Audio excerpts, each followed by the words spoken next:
પ્રબલ news હર ખબર આપ તક। નમસ્કાર દર્શક મિત્રો, હું છું હરીફ મલેક, આપની સાથે આપ જોઈ રહ્યા છો પ્રબલ ન્યૂઝ।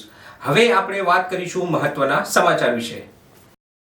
સમાચારમાં વાત કરીએ ડેડિયાપાડાની, તો ડેડિયાપાડા તાલુકાના વાંદરી ગામે શોર્ટ સર્કિટથી ઘર બળીને ખાખ થયા છે અને 85 લાખનું નુકસાન થયું છે।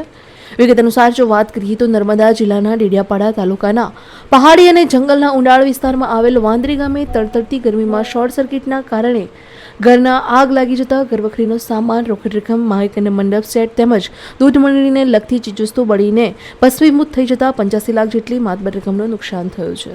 અગાઉના વર્ષોમાં પણ ડેડિયાપાડા, સાગબારા તાલુકાઓમાં ઘણા ગામડાઓમાં આગ લાગવાના બનાવો અવારનવાર બનતા રહ્યા છે। ત્યારે તારીખ 25 એપ્રિલ 2024ના રોજ આવી જ ઘટના ડેડિયાપાડા તાલુકાના વાંદરી ગામના અમરસિંહ કાંતિભાઈ વસાવાના ઘરને સવારના અચાનક જ શોર્ટ સર્કિટના કારણે ઘરને આગ લાગી જતા આખું જ ઘર બળીને ખાખ થઈ ગયું હતું।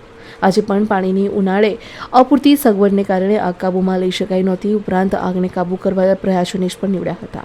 આ વાતની જાણ ફાયર સ્ટેશન રાજપીપળાને કરાતા ફાયરના બોમ્બા આવ્યા, પણ ત્યાં સુધી આખું ઘર બળી ગયું હતું। કારણ વાંદરીથી રાજપીપળા લગભગ 75 કિલોમીટર જેટલું અંતર કાપતા સમય વેડફાયો હતો। તેના કારણે અમરસિંહભાઈની ઘરવખરીનો સામાન, મંડપ તથા માઇક સેટ, રોકડ રકમ તેમજ દૂધ મંડળીને લગતી સામગ્રી બળી ગઈ હતી। આ વાતની ખબર પડતા તલાટી તથા પોલીસ તાત્કાલિક દોડી આવ્યા હતા।